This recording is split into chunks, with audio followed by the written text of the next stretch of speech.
On est aujourd'hui le samedi 23 octobre. Merci à Majid Cherfi de nous retrouver ce matin en direct et depuis Toulouse pour nous parler d'un sujet d'actualité qui nous a, alors, pour certains émus, d'autres bouleversés, d'autres mis en colère. Et c'est surtout le citoyen, avant tout, je pense, le citoyen Majid, que je sollicite aujourd'hui, puisque pas plus tard qu'avant-hier, tu as fait paraître une lettre à Samuel Paty, une lettre que tu as choisi de faire paraître, entre autres, sur les réseaux sociaux pour évoquer la mémoire de cet enseignant lâchement assassiné, décapité, puisqu'il faut appeler un chat un chat. Et je voudrais recueillir ta réaction. Évidemment, comme à chaque fois qu'il y a ce genre d'événement, bon, je suis bouleversé, je pleure discrètement. Les larmes me montent aux yeux. C'est de la rage aussi, non? Ça peut être de la rage, Majid, non? Vraisemblablement, mais je dirais au fil du temps, de moins en moins la rage et de plus en plus du désespoir, je dirais. Du désespoir, parce que tu sais, au fond, chaque fois, en tout cas moi, je porte comme une culpabilité, comme si tu veux, encore un des nôtres qui a commis un acte abominable.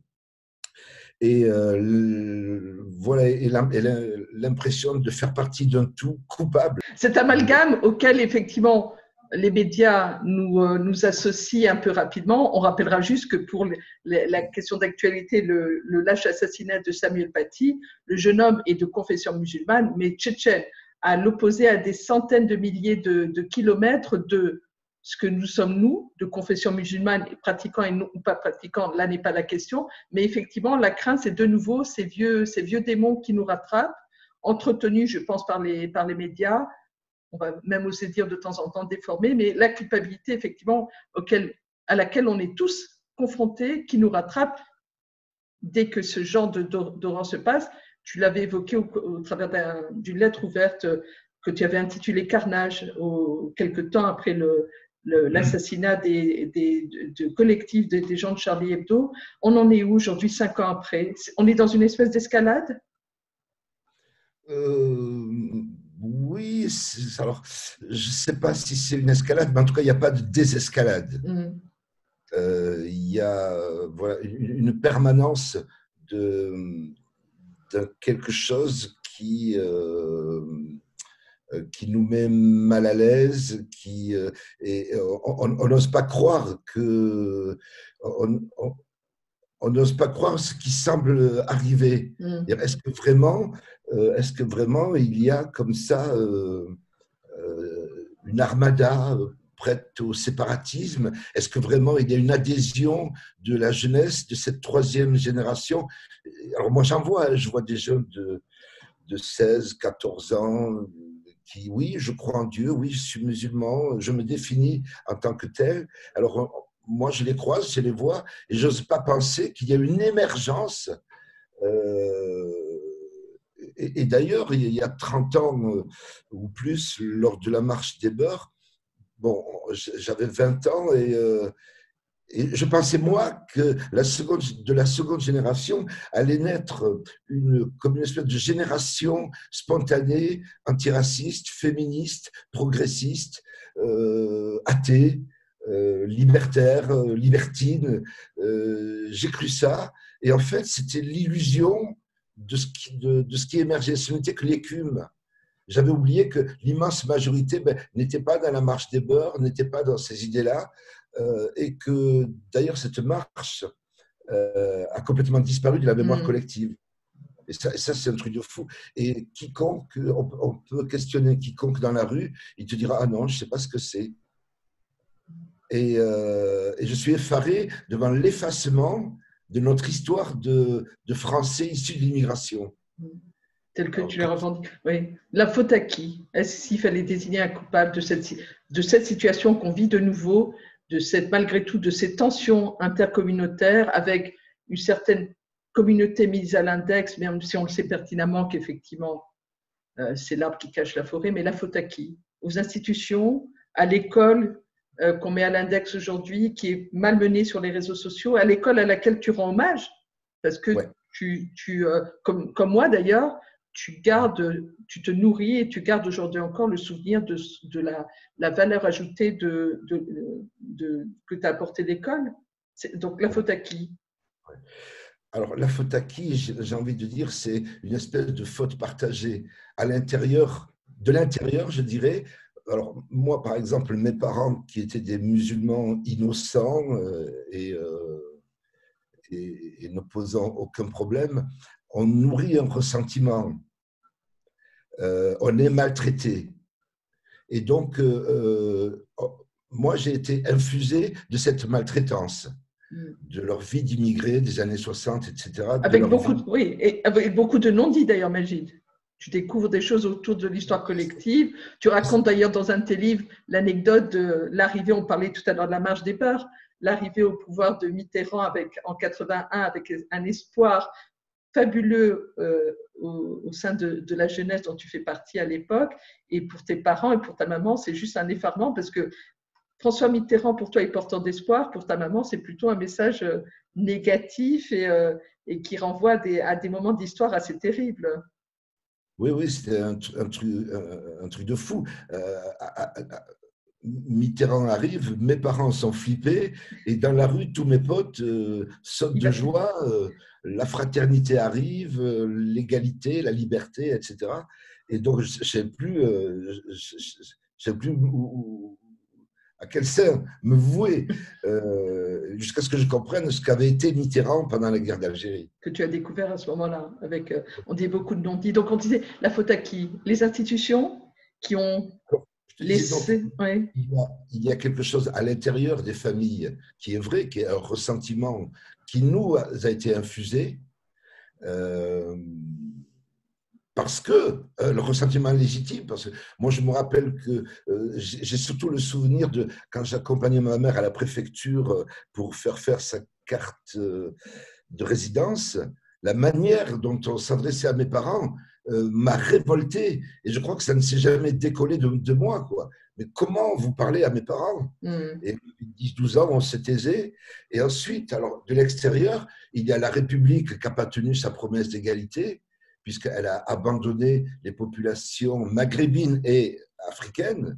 Il y a l'État, et puis il y a la société qui entretient l'idée d'une France blanche, chrétienne, judéo-chrétienne, et que malgré tout, même si, oui, nous sommes ouverts, universalistes, nous sommes universalistes, mais entre blancs. Alors ça, c'est le sous-texte, si tu veux. Et le deuxième ressentiment vient de là, de cet extérieur qui dit on veut bien de vous, mais enfin, si vous pouviez vous dissoudre, nous n'en ferions pas une maladie. Et la troisième génération, elle a compris cette idée que, OK, ils veulent bien qu'on soit français, mais pas chez nous. Alors, il y a une culpabilité générale de l'intérieur et de l'extérieur, et que, au fond, il y a, je dirais, il y a une faillite. Voilà, il a manqué la considération. La considération. Voilà le mot, moi, qui me vient, que ce soit nos arrière-grands-parents pour 14-18 morts pour la France, nos grands-parents pour 40, nos parents dans les années 60, la manière dont ils ont été traités.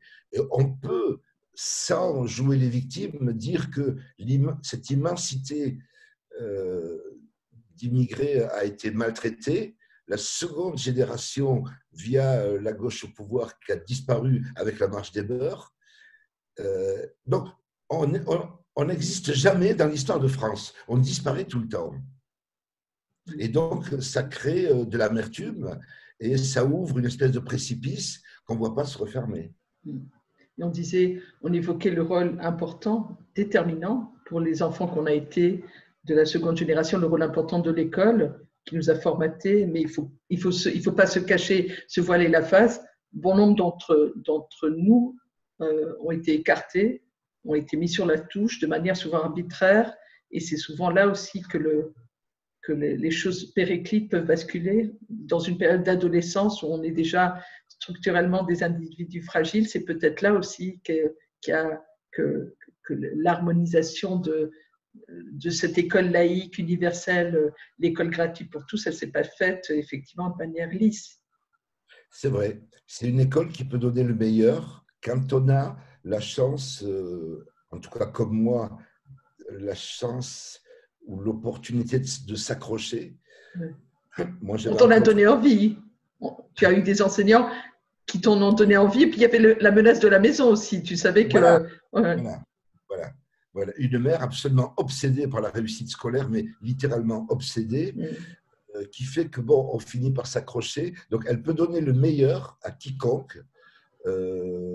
Et dans le nombre, effectivement, beaucoup sont, voilà, basculent sur le bas-côté parce que l'école ne peut pas être à la fois euh,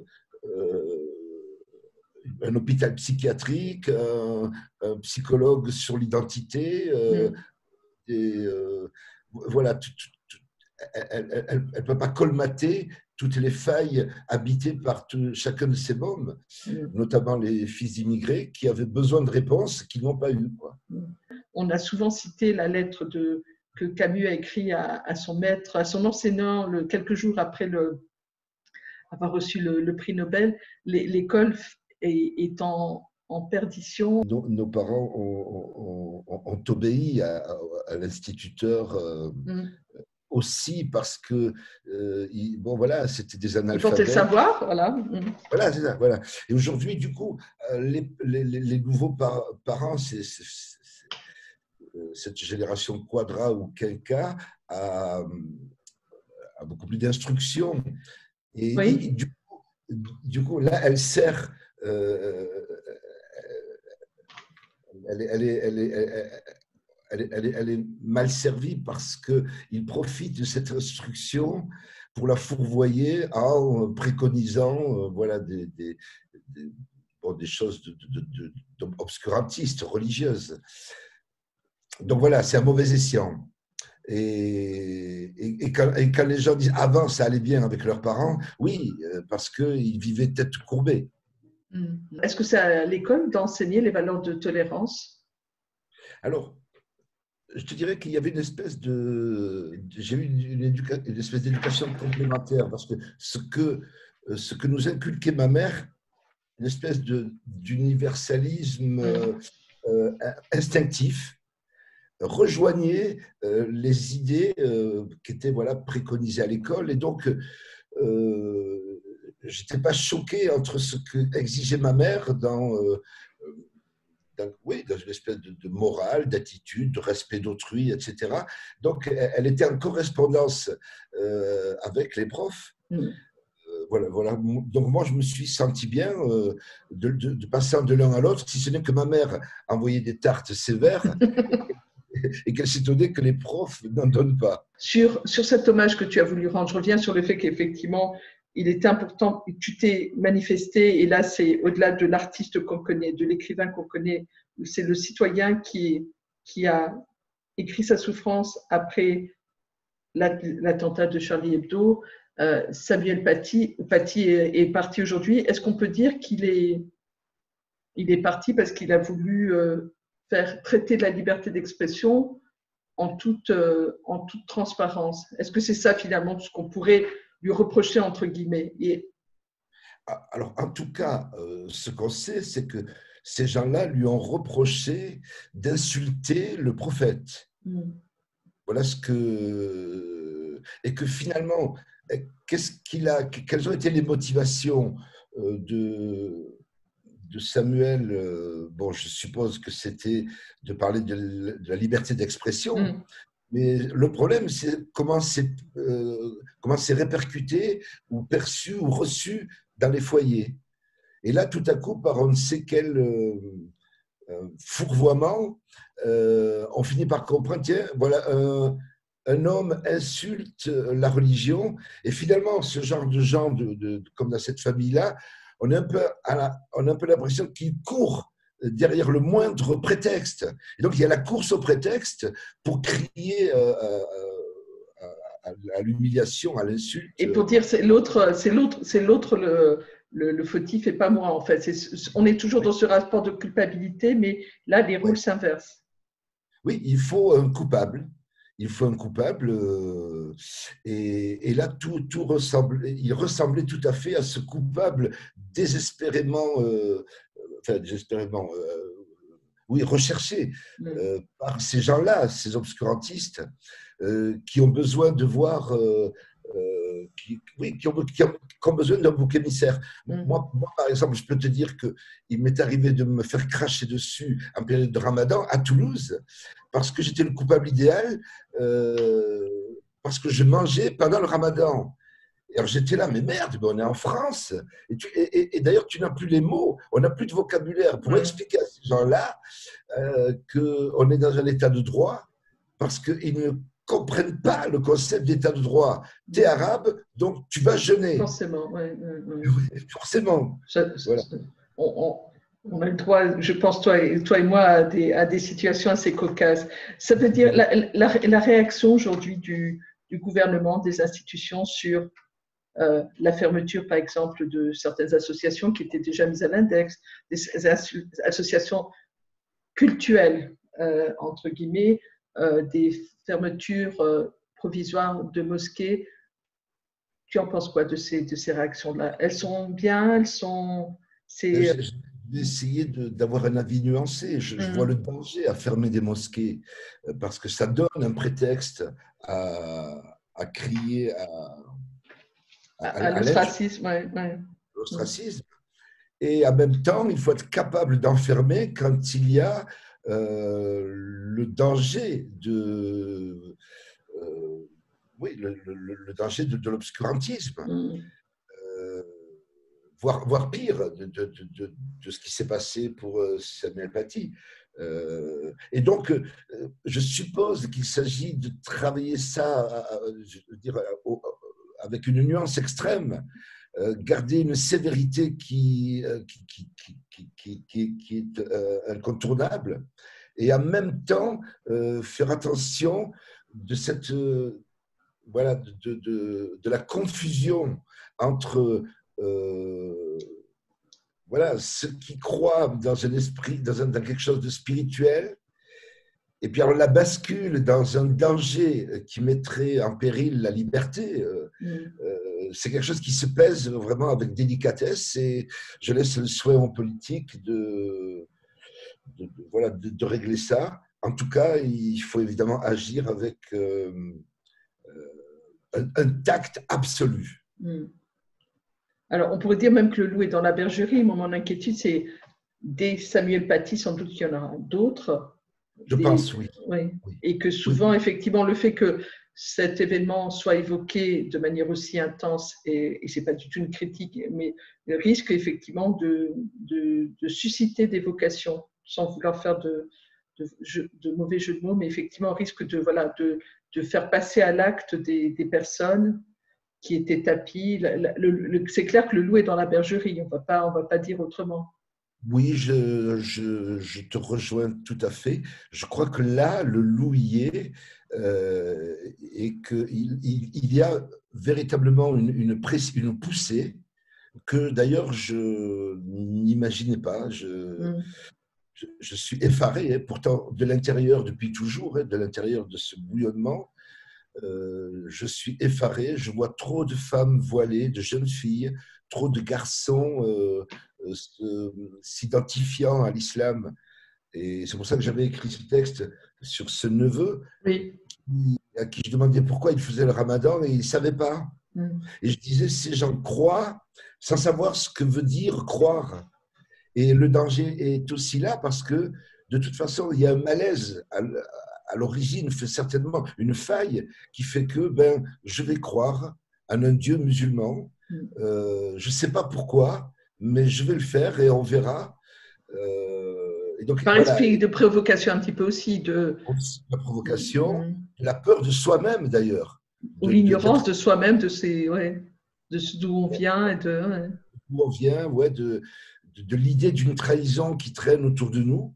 Parce qu'on est dans des milieux habités par l'idée de la trahison, que ce soit historiquement la guerre d'Algérie, ou que ce soit au niveau religieux, on est où la fierté, l'orgueil, la famille, le village. La reconnaissance à un groupe, là où on n'a jamais été inclus dans un groupe, c'était une espèce de reconnaissance, en tout cas d'inclusion, là où on se sent laissé pour compte. J'ai peut-être un dernier point sur lequel je voudrais te faire réagir, cher Magid, ce samedi matin. Le rôle des médias dans cette triste actualité. Et moi, j'en veux pour cause, effectivement, les musulmans, qu'on dit modérés, même si c'est un terme que j'aime pas beaucoup, crient au haro. Il y a beaucoup de réactions sur les réseaux sociaux, sur les comptes Twitter, Facebook et autres, en disant les médias, une fois de plus, sont allés à la facilité qui nous dessert de faire appel à des imams qui ne nous représentent pas, mais qui ne nous représentent pas déjà par rapport à leurs propos au sein de la mosquée, mais également qui ne nous représentent pas en tant que personnages, effectivement, qui portent des valeurs. Et allez, je vais appeler un chat un chat. Je voulais faire référence à ce fameux imam, M. Shelgoun, c'est ça qu'on voit régulièrement, que les médias vont avec velléité chercher pour le faire parler. On connaît son dérapage, ses boulettes suite à l'attentat de Charlie Hebdo. Il a vraisemblablement renouvelé la prouesse cette fois-ci. Est-ce que les médias, effectivement, à un moment ou à un autre, ne vont pas vers une facilité aussi qui nous dessert? Alors, bon, les médias, quand c'est les chaînes d'infos continues, là, c'est un véritable cauchemar. On a l'impression que c'est haro sur l'arabe, Oui. le musulman, le maghrébin, le noir, Oui. l'arabe, le musulman, le sans-papier, le clandestin, le maghrébin, l'arabe, le musulman. Et tout ça, voilà, un amalgame, et du coup, effectivement, voilà, arabe égale forcément musulman, islamiste, donc terroriste. Ouais. Absolument, absolument. Et ce qu'il nous faut retenir, c'est que il n'y a pas de communauté musulmane. Il n'y a pas de communauté. Il arrive qu'ils se regroupent en communauté, j'allais dire, malgré eux, mais en soi, je crois que la communauté musulmane n'existe pas. Et je vois, si je compare ma mère à 10 autres femmes, la manière dont elles vivent l'islam, le pratiquent, etc., il y a vraiment des écarts absolument incroyables. Et moi-même, je me sens tellement plus loin d'un Hafid ou d'un Youssef que d'un Paul ou Pierre par moment. Et je pensais à cette manif Charlie Hebdo où j'avais été à Toulouse, où je suis arrivé comme ça, et les copains de gauche français de souche m'ont crié « Mais vous êtes où ?» Et j'ai compris que ce jour-là, ils voulaient que je sois musulman et arabe.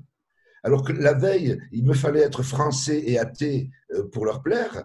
Oui, mais aujourd'hui, il fallait que je sois arabe ce jour-là pour faire illusion de république ou d'universalisme.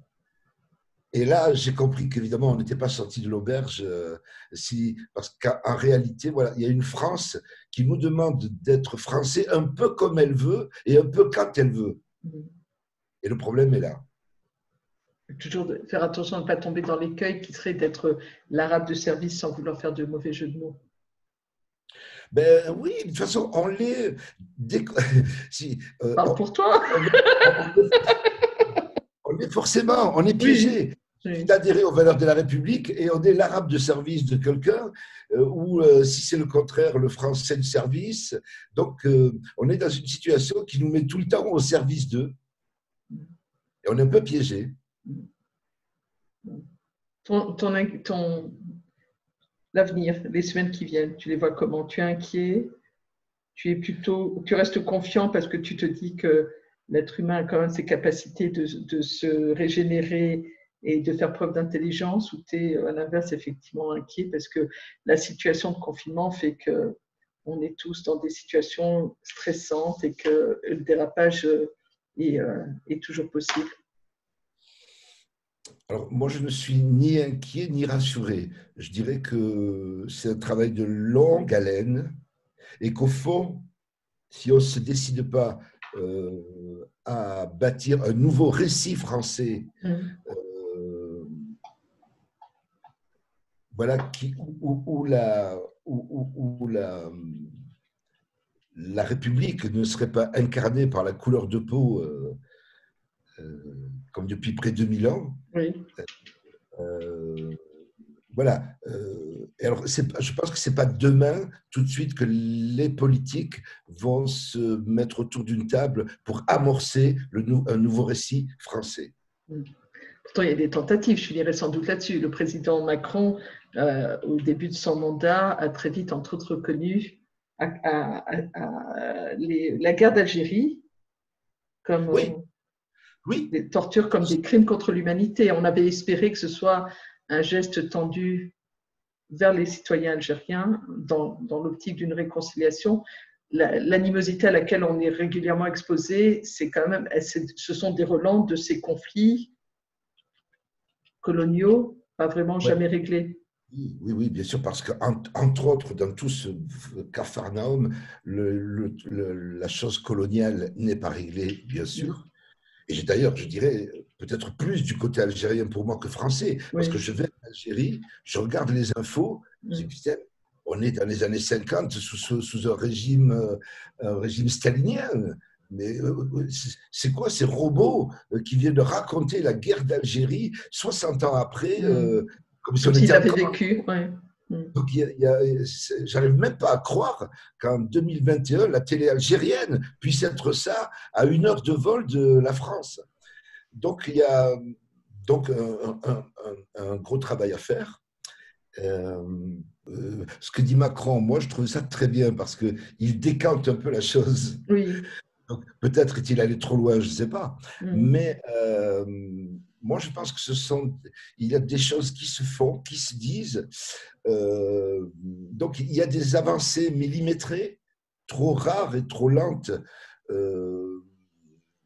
Mais moi, je crois, j'ai une petite lueur d'espoir, malgré tout, mais je crois au long terme. Je crois qu'il va falloir beaucoup, beaucoup de temps.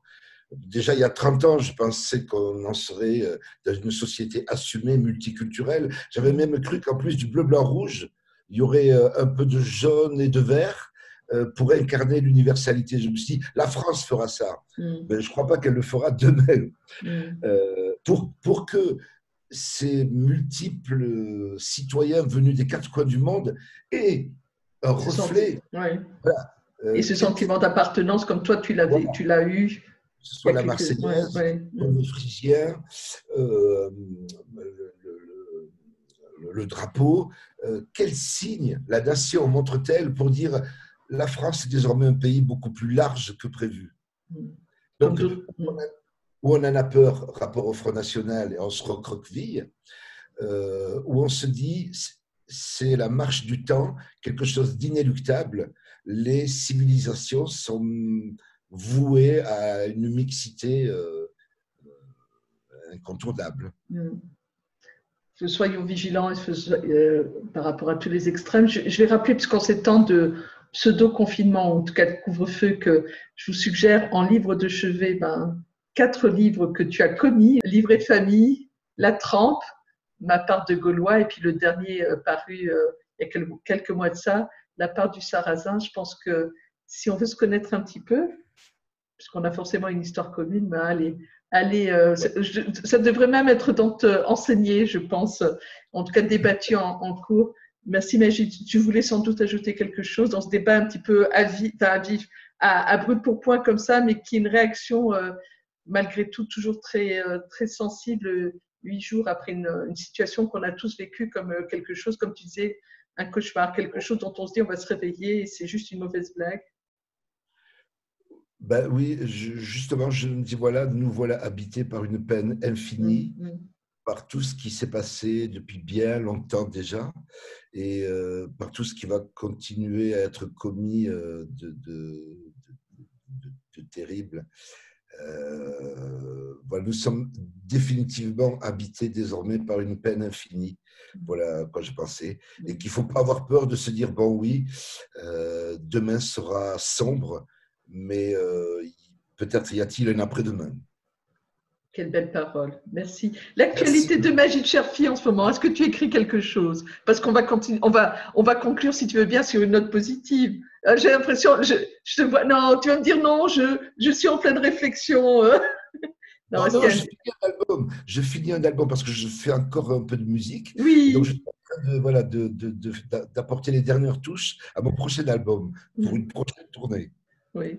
Qui sera, on peut imaginer un petit peu les thèmes, toujours les Avec la motifs. Covid, Oui. je reporte tout à septembre 2021. D'accord, d'accord. Mais toujours motivé sans vouloir faire de mauvais jeu de mots.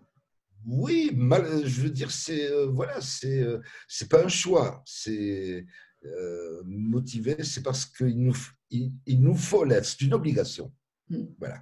Merci, cher Magid. Et puis merci aux fistons, Je leur dirai. aux deux qui nous ont aidés techniquement ce matin.